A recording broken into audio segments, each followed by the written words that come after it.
बोलो जयकारा बोल मेरे श्री गुरु महाराज की जय।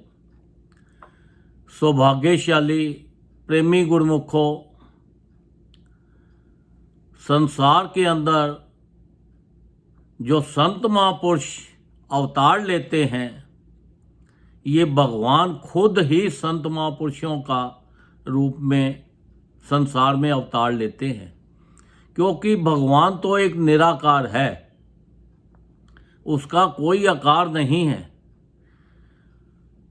तो इसलिए वो संसार के अंदर एक आकार लेके, साकार लेके वो संसार में आते हैं और आकर जीवों का कल्याण करते हैं। उनको हर खुशियाँ देते हैं, हर तरह से उनको सुख देते हैं और साथ में भक्ति देते हैं, ताकि वो भक्ति करके अपने जीवन को सफल कर सके। क्योंकि इंसान जो बनाया है भगवान ने, वो इसीलिए बनाया है कि जाके तुम ये संसार के अंदर भजन करो और अपने जीवन का लक्ष्य प्राप्त करो। क्योंकि ये जो संसार है ये तो एक माया जाल है, इसके अंदर तो जो भी आएगा वो फंस जाएगा। पर संत महापुरुषों ने जो नाम दान दिया है, उसी से ही इंसान बच सकता है। अब देखो, एक राजा था, वो अपने बहुत ही क्रूर राजा था, बहुत ही अपना कभी किसी को लूटना, कभी किसी पे चढ़ाई कर देनी, दूसरे देशों पे वो खूब धन इकट्ठा कर रहा था। एक बार संत महापुरुषों से उनकी मुलाकात हो गई राजा की, तो संत महापुरुषों ने उनको ज्ञान दिया कि देखो भाई, ये जो कर रहे हो ये तुम्हारे साथ जाने वाला नहीं है।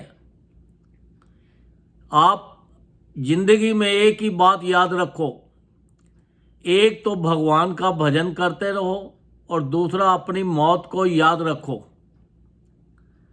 तो जब उनको राजा को सत्संग दिया और राजा की समझ में आ गया कि भाई एक ना एक दिन जाना तो है, क्योंकि राजा ने देखा कि हर रोज़ कोई ना कोई मौत होती रहती है, तो रहना तो किसी ने भी नहीं है ये संसार में।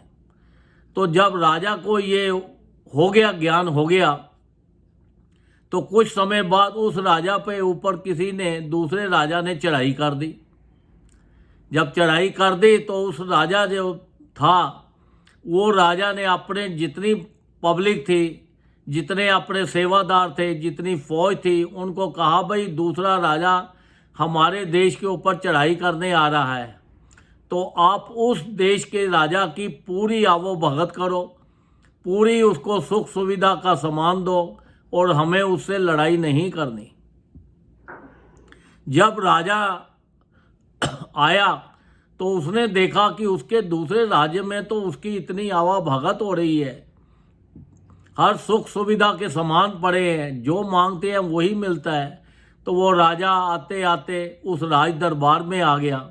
जब राज दरबार में आया तो वो राजा ने अपनी गद्दी से उतर कर और उसे कहा, भैया अब ये गद्दी आप संभाल लो, हमें लड़ाई नहीं करनी। आप ये गद्दी के लिए तो आए हो, आप राज्य के लिए तो आए हो, तो आप राजपाट आप संभाल लो, हमें लड़ाई नहीं करनी है। राजा बड़ा हैरान हुआ, वो कहता है भाई मैं तेरे साथ आया हूँ, मुकाबला कर, अपने राज्य को बचा तू। वो कहता है मैं क्या करूँगा इसको बचा के। उस राजा ने उसको बताया, कहता है इस राज्य के ऊपर सैकड़ों हजारों राजा पहले राज कर गए और सैकड़ों हजारों राजाओं ने फिर राज करना है। ये कोई परमानेंट तो है नहीं जिसके लिए मैं लड़ाई करूं, क्योंकि परमात्मा का नाम ही एक हमारे साथ जाना है। ये सांसारिक चीज़ें जो हैं ये हमारे साथ नहीं जानी। तो उस राजा को भी ज्ञान हो गया, तो वो राजा इसी तरह ही वापस चला गया और वो राजा अपने देश का राजा बन के रह गया। क्योंकि जिसको ये ज्ञान हो गया, ये पता लग गया कि ये संसार के अंदर अपनी कोई भी चीज़ नहीं है। अगर अपनी कोई चीज़ है तो वो खाली एक भजन है, उस परमात्मा का नाम है, वही एक सच्चा धन है जो हमारे साथ जाएगा। अब संत महापुरुष जो हैं वो हमें बार बार जोड़ देते हैं, नाम जपो, नाम जपो, ध्यान करो, क्योंकि वो ये चाहते हैं कि जीव का कल्याण हो जाए।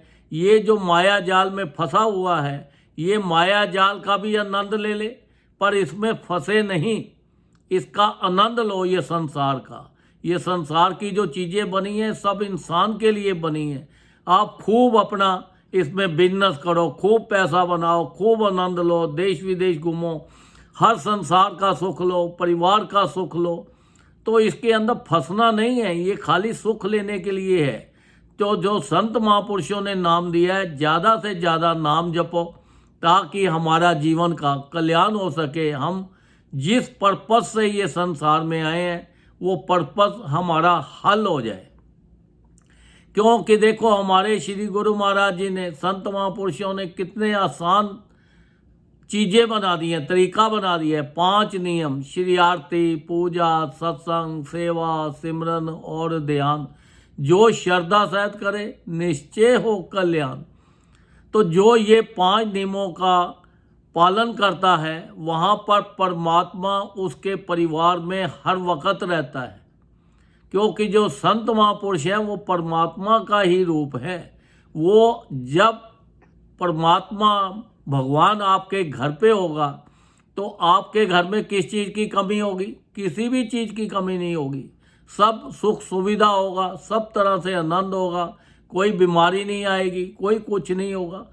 तो ये 5 नियमों का पालन करो, क्योंकि जिस परिवार में होता है उसी परिवार के अंदर भगवान साक्षात हर वक्त वहाँ रहते हैं। भजन करने का कोई टाइम नहीं होता, भजन किसी वक्त भी आप कर सकते हो, उठते बैठते चलते फिरते, हर वक्त आपका जो ध्यान है वो भजन में होना चाहिए। संसारी काम भी करते रहो और भजन भी करते रहो, क्योंकि भजन एक धन ऐसा है जो हमारे साथ जाएगा। तो ये संसारिक धन ने तो हमारे साथ जाना नहीं है। तो जो संत महापुरुषों ने नियम बनाए हैं, जगह जगह सत्संग आश्रम बनाए हैं, हमें उन आश्रमों में जाना चाहिए। आश्रमों में जाएंगे तो हमें अच्छे लोगों से मुलाकात होगी, हमारे अच्छे विचार होंगे, हम सबके लिए अच्छा सोचेंगे, अच्छा करेंगे, तो अपने आप जीवन सफल हो जाएगा। तो हमारा ध्यान में भी ध्यान लगेगा और भजन में भी ध्यान लगेगा। तो ज़्यादा से ज़्यादा अपना भजन करो, जितना ज़्यादा से ज़्यादा भजन करोगे उतने ज़्यादा आपको सुख मिलेंगे, संसारिक सुख भी मिलेंगे और परलोक के भी सुख मिलेंगे।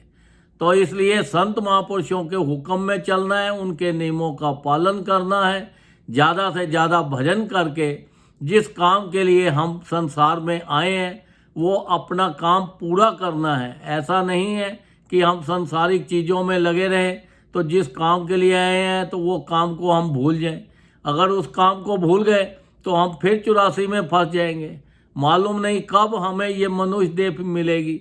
ये जो मनुष्य देह बड़ी मुश्किल से मिली है, और जो हमें श्वास मिले हैं ये भी बड़े कम हैं, ज़्यादा नहीं है। एक एक श्वास की कीमत जो है बहुत ज़्यादा है। अगर लाखों करोड़ों तीनों लोगों की कीमत भी डाल दें तब भी एक श्वास की कीमत जो है वो ज़्यादा है।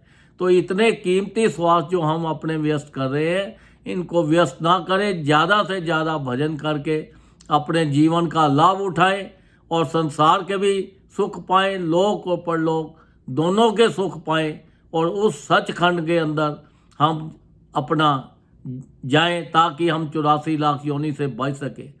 तो ये 84 लाख योनि से बचने के लिए, दुखों से बचने के लिए, संसार के दुखों से बचने के लिए जो संत महापुरुषों ने हमें नाम दिया है, हमें ज़्यादा से ज़्यादा नाम जपना है।